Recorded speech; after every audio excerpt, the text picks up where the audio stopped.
Yan, basta ganyan lang ay dito mo makuha ang ta, o di kaya ay sod. Ganun din kapag dod, ganun din kapag za. Basta ganyan. Yan ang basihan mo kung gagawa ka ng letrang ganyan kapag sa pinakate.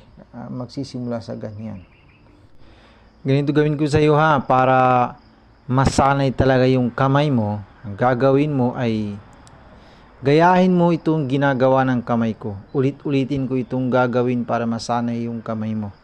Dahil ang point ko lang dito ay kailangan ko dito ipakita ko sa iyo kung paano isulat sa pinakatay ang mga letrang ito kapag itong mapa-ain man or ghain kapag sila ay nalalagay sa unahan o di kaya ay sa center o di kaya sa last. Ganun din itong itong sod o di kaya ay dod. Ganun din itong pa o di kaya ay za. Ayan muna ang ipapakita ko. Ito ay ain, nun at saka dal. Alif, lam, ha. Ito ay walang bawil yan kapag ganyan. Kapag dal ang sinunod niya.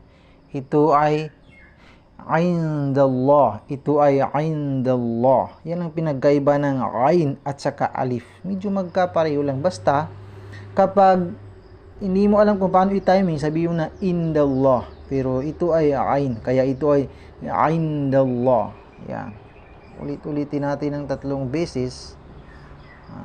Alif, pwede mong diretsoy ng pagkakasulat mo ng ganyan. Pwedeng ganyan. Yan. Yan. Indallah. Indallah. Para makita mo, ganyan lang kapag sa unahan. Yan. Yan. Yan. Kapag nalalagay naman siya sa center, ay ganito naman. Halimbawa, wala akong maisip na salita sa Quran, pero isulat ko na lang gagawa na lang ako ng salita ng halimbawa, ito ay fa. Ito ay ghain. Walang tulok yan. Fa, ghain. Sin. Mim. Sod ang gamitin ko. Ganyan lang ang sod. Mim pa rin. Tapos, ha. Mim. Muntik na hindi magkasya. Ito ay, gawin ko ito ay pag. Sama.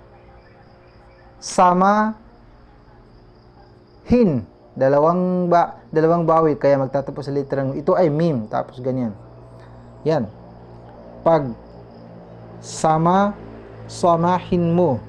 Sinadya kong itong gamitin ko ay sod para makita mo kung paano isulat kapag sa center nalalagay ang sod or dod. Basta halimbawa may ganyan, gagawa ka lang ng ganyan. Ganun lang. Ganun din ang po. Gagawa ka lang ng ganyan. Ganyan din, lagyan mo ng tulo kapag za. Kahit anong letrang isulat mo. Kahit anong letra. Basta yan lang. Kapag sa center nalalagay ang ain ay ganyan. Ang point lang dito ay kung paano mo isulat. Basta magsisimula yan sa ganyan. Sulat mo dito ang ain, o di kaya ay ghain, o di kaya ay pa, o di kaya ay sad. Yan. Yan ang point ko dito, ha? Masanay ka rin. Yan. Ulitin natin isang beses para masanay talaga yung kamay mo. Fa, ghain, sin, mim. Ito ay sad. O, ituloy mo naman dito. Tapos, mim. Ha. Mim. Walang butas ang ghain, pero nagkakaroon lang ng butas dahil sobrang laki ang pagkakasulat ko. Para klarong-klaro sa iyong bulayat pa. Pag. Samahin. Mo. Yan. Ganun mga halimbawa. Kapag sa last naman nalalagay ang ghain ay halimbawa dito sa Sami'un Alim. Sin. Ganyan siya. Parang ganyan. Ito ay sin, mim, Ya. Wala talagang butas yan. As-sami'ul alim. Ganyan. Alif, lam, ain na naman. Tapos lam, ya, at saka mim. Sobrang laki. Kasi nagkakaroon ng butas dahil sobrang laki. Pero walang butas yan. Kapag makita mo sa Quran ay walang butas. Pero ito, ganyan ang sign na makita mo kapag sa last nalalagay ang ain na yan. Okay, ulitin natin. Sin,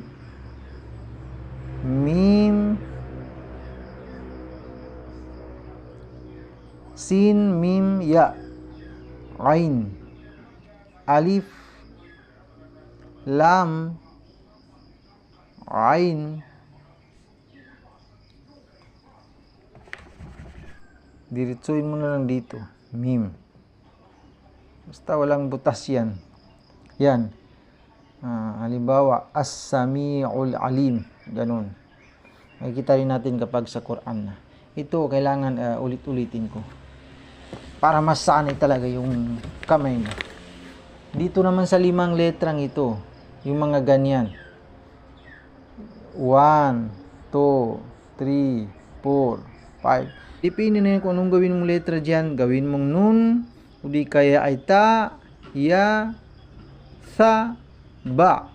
Depende. Kahit wala na yung bawal kasi depende sa isusulatan. Ang importante ay malaman mo kung paano gamitin. Ganyan lang, ganyan lang.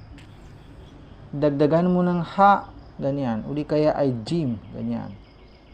Ang dal ay ganun din. Ipakita ko sa iyo kanina.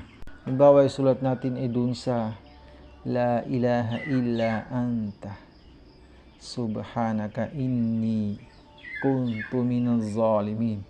Dun tayo sa point na dito sa kuntu. Ito ay kaf, nun at saka ta.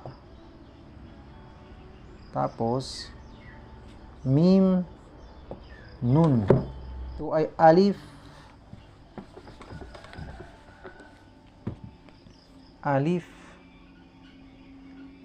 lam. Ito ay zod, idol. Ito ay zo.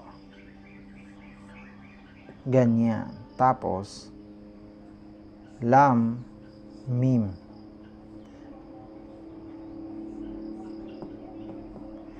Mayroon alif po sa gira dyan, kaya matagal ng konti. Tapos itong zo ay may ganyan. Kaya silent ang alif at saka lam. Kaya kuntu minaz zalimin. Yan.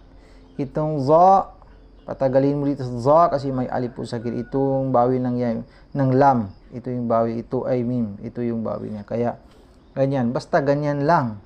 Ay dito mo makuha ang ta, o di kaya ay sod. Ganun din kapag dod. Ganun din kapag za. Basta ganyan. Yan ang basihan mo kung gagawa ka ng letrang ganyan kapag sa pinakate. Magsisimula sa ganyan. Yan sila. Yan ang importanteng malaman mo. Dapat ulit-ulitin mo yan. La ilaha illa anta subhanaka inni kuntu minaz zalimin.